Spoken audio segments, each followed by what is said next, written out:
The digital world is a jungle. It's a vast, interconnected web where every click, every keystroke, and every transaction leaves a trace. But within this jungle, there are hidden dangers lurking in the shadows. Dark corners hide unseen predators. These predators are not just faceless entities, they are skilled individuals and organized groups who exploit vulnerabilities for their gain. Governments operate in these shadows. They understand the power of information and the potential of cyber warfare. In this clandestine world, knowledge is power, and power is often wielded in the dark. They use hackers as weapons. These hackers are not just random individuals, they are highly trained, often state-sponsored and equipped with sophisticated tools. These are not lone wolves, they are trained professionals. They work in teams, often under the guidance of their governments, executing well-planned cyber operations. Their targets, national secrets, critical infrastructure, and even elections. They aim to disrupt, to steal, and to manipulate, causing chaos and uncertainty. We live in a world of cyber espionage. Every nation is both a potential target and a potential aggressor in this digital battlefield. Governments recruit hackers for their skills. These individuals are often seen as assets capable of tipping the scales in the favor of their nation. These hackers penetrate enemy systems. They bypass firewalls, break into secure servers, and access sensitive information. They steal data and disrupt operations. The information they gather can be used for blackmail, sabotage, or to gain a strategic advantage. The consequences can be devastating. Entire systems can be brought to a halt, causing widespread panic and disruption. This is not science fiction. It's happening right now. Every day, new attacks are launched and new defenses are erected in an ongoing digital arms race. And it affects us all. From individuals to corporations to governments, no one is immune. We must all be vigilant, aware, and prepared for the digital shadows that loom over us. Governments have always used covert operations. In the digital age, hacking is the weapon of choice. It's cheap, effective, and deniable. States can deny involvement, even when caught. Why do governments use hackers? For espionage, sabotage, and to sow discord. They target other governments, corporations, and individuals. The goals are varied, but the methods are similar. Infiltration, exploitation, and disruption. State-sponsored hacking is a growing threat. It's a dangerous game with global consequences. Russia is a major player in cyber espionage. Over the years, it has developed a sophisticated network of cyber operatives who are capable of launching highly coordinated and devastating attacks on a global scale. These operatives are often state-sponsored and have access to resources that make them formidable adversaries in the cyber realm. One group stands out, Fancy Bear. This group has become infamous for its audacious and highly effective cyber operations. They are not just any hacker group, they are a well-organized and highly skilled team of cyber warriors.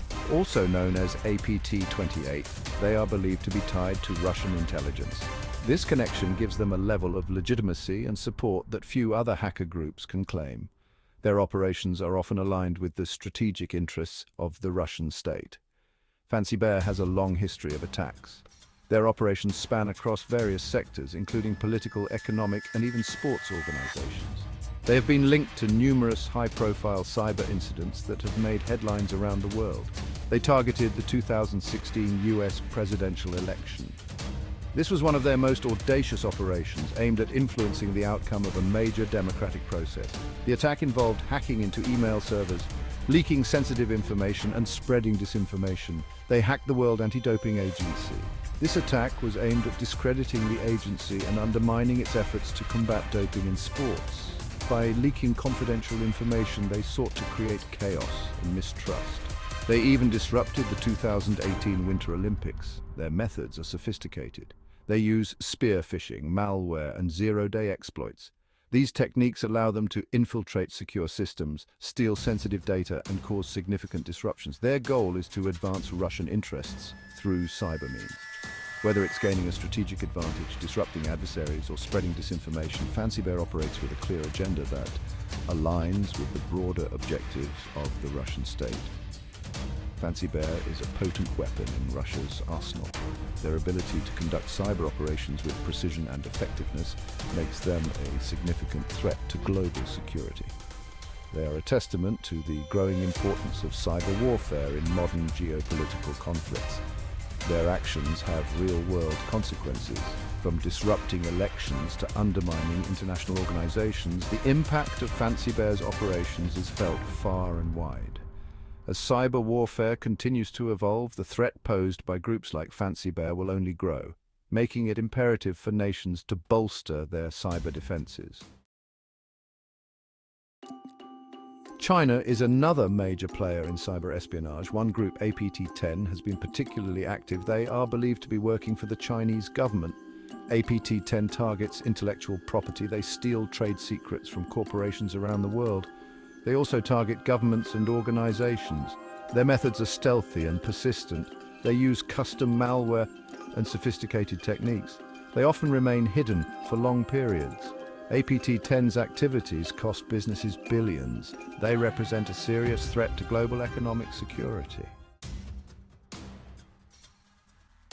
Section 5. North Korea's Lazarus Group, a criminal enterprise. This shadowy organization operates in the dark corners of the internet, executing some of the most sophisticated and damaging cyber attacks the world has ever seen. North Korea's Lazarus Group is unique. Unlike other hacking groups, they are not just in it for the money. They have a dual purpose. They are engaged in both cyber espionage and cybercrime. This means they not only steal money, but also gather intelligence for the North Korean government. Their motivation? Funding the North Korean regime. The money they steal is funneled back to support the country's nuclear weapons program and other state activities. The Lazarus Group is responsible for major attacks. Their operations have caused chaos and financial loss on a global scale. They stole millions from Bangladesh Bank. This heist was one of the most audacious cyber thefts in history, exploiting vulnerabilities in the international banking system.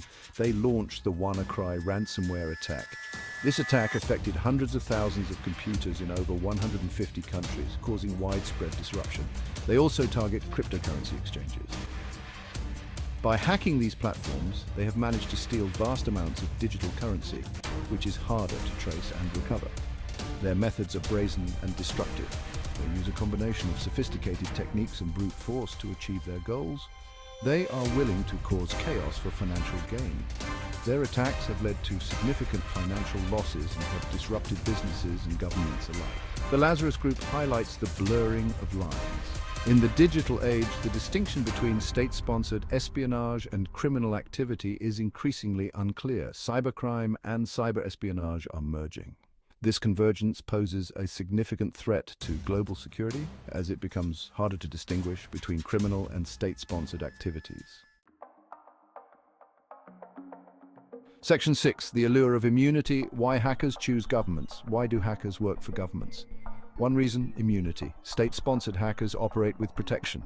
They are unlikely to face consequences for their actions. Governments offer resources and protection. Hackers can pursue their craft without fear of arrest. This is a powerful incentive for talented individuals. The promise of immunity creates a dangerous dynamic. It emboldens hackers to engage in risky operations. Section 7. Financial incentives. A lucrative partnership. Money is another motivator. Governments pay well for hacking skills. Top hackers can earn significant sums. This attracts those motivated by financial gain. Governments offer resources that individuals may lack. This includes access to sophisticated tools and infrastructure. The financial rewards can be substantial. This creates a thriving market for hacking talent. It's a lucrative business for those willing to cross the line. Section 8. The blurred lines of cyber warfare. Cyber warfare is no longer science fiction, it's a reality. Nations engage in cyber attacks as a form of conflict, but the lines are blurred. Is it an act of war or espionage? Attribution is difficult. Proving responsibility is a major challenge. This ambiguity makes cyber warfare dangerous and unpredictable. The lack of clear rules makes escalation more likely.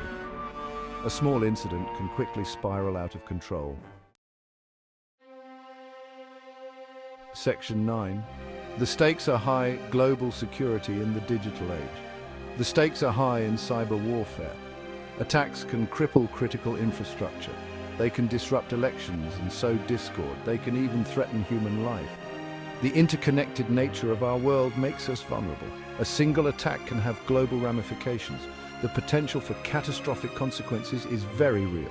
We need international cooperation to address this threat. Without it, the dangers will only continue to grow. Section 10, the future of cyber conflict, a call for vigilance. The future of cyber conflict is uncertain. One thing is clear, it's here to stay. As technology advances, so too will the sophistication of cyber attacks. We need to be vigilant. We need to invest in cybersecurity. We need to hold governments accountable for their actions in cyberspace. The digital world is a dangerous place. Only through awareness and action can we hope to mitigate the risks.